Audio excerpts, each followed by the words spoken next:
Toddler calls 911. But when the cops arrive, they can't believe what they see.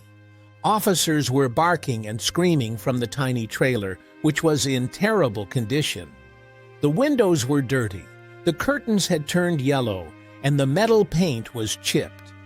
The cops knocked. "Anyone there?" They screamed, "Police!" It was tough to hear the cries with all the barking. So officers decided to kick the metal door down. The smell from inside made them nauseous. Then they found the source of the stench. The 911 operators in Florida were used to all sorts of calls ranging from people arguing to disorderly conduct. They were also used to people prank calling them. But the emergency service line workers are trained professionals, and they knew which questions to ask when the call is real. "Where are you? Are you in danger? Are you hurt?" But what if the caller couldn't speak or understand the questions? Mary was full of energy when she started her shift on Tuesday morning because of the 2 cups of coffee she drank before sitting at her post. Now that she was wide awake, she'd put on her headset, turned her computer on, and drank her 3rd cup of coffee. The office was very quiet as the morning and night shift just swapped. She had no idea what awaited her on this fateful day. Mary often said the same line tons of times a day over the past 3 years. 911, what's your emergency? She waited. It was shortly after 8 a.m., and she wasn't in the mood for pranksters who usually preyed on the night shift. "Hello, 911. Hello?" She pushed her headphones deeper into her ears and cranked up the volume. Then she heard a heartbreaking voice. "Mama?" a child asked. Mary went on alert. "Why did this child dial 911? Can you hear me?" she asked.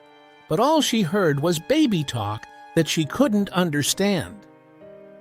"Is your mommy or daddy there with you?" Mary heard dogs howling and barking on the other end. "Hello? Do you have mommy or daddy with you?" The hair on the back of her neck stood out when the child whispered, "No."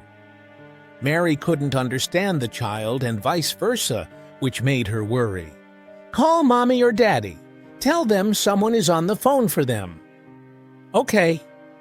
She heard rustling sounds. Mary started to wonder if the child's mother was injured. Then the child explained, "I know she went out." Mary kept questioning the child, but the responses were barely audible. How could she help this kid? "Can you stay on the phone with me and talk to me?" Mary asked as she frantically used her keyboard to triangulate the child's location. But to do this, she had to keep the child on the phone. "Is that your puppy I hear?" The barking was deafening. "What's your name? What age are you?" Nothing.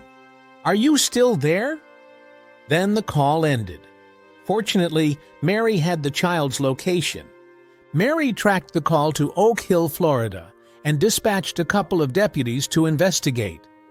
Once the cops arrived at the trailer park, they discovered more than they expected when they arrived at the tiny trailer home. The shack was extremely dirty. There were 2 dogs trapped in a cage, but a 3rd one was loose, and it looked really aggressive. The cops reached out to animal control before making their way into the home. But where was the child? The 3-year-old girl who made the call was in a corner, and she wasn't alone. She was with her younger sibling, and both their diapers were overflowing. They looked hungry too, but when the officers looked in the fridge, all they found was slime and mold. How long were these kids home alone? Where was their mom? How could any parent leave their kids in such horrible conditions? Then they saw something terrifying.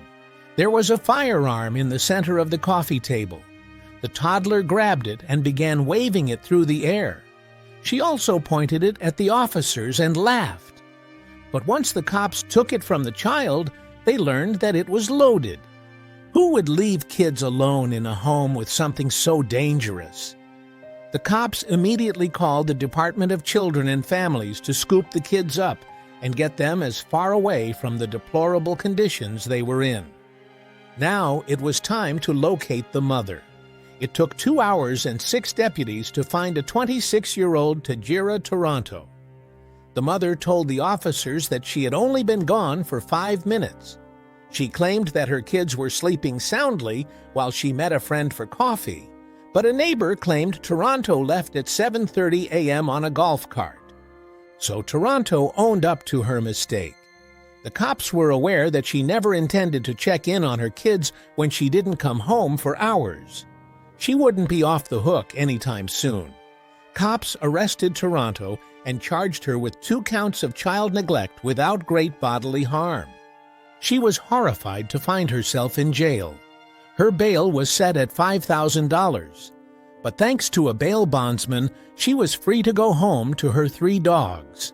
However, those who uncovered what she had done wouldn't forgive or forget the fact that she put her kids in harm's way. Toronto's 3-year-old daughter and infant child were in state's custody while they tried to figure out if she's a fit mother. But given the events that transpired, it's safe to say that the state is very skeptical. Authorities who were at the scene claimed that the situation was heart-wrenching when they first arrived at the trailer home. But fortunately, the kids were safe and didn't go to sleep hungry. One person deserves more credits than the cops themselves. Mary, the 911 operator, kept the toddler on the phone for 8 minutes. This allowed her to track the call. She was calm and collected the entire time and was able to keep the child focused. Toronto may have abandoned her kids, but Mary didn't. She refused to allow crying and barking to keep her from doing her job. In the end, she saved these kids. But the story has a troubling side to it. Mary was trained to deal with situations like this one. What happened to those kids is more common than people think, and yet it should never happen. Fortunately, emergency services work around the clock to make sure everyone is safe, and more importantly, they help those who are too young and need a hand. After a troubling distress call, Mary was able to help these kids before tragedy struck. Mary deserves a promotion.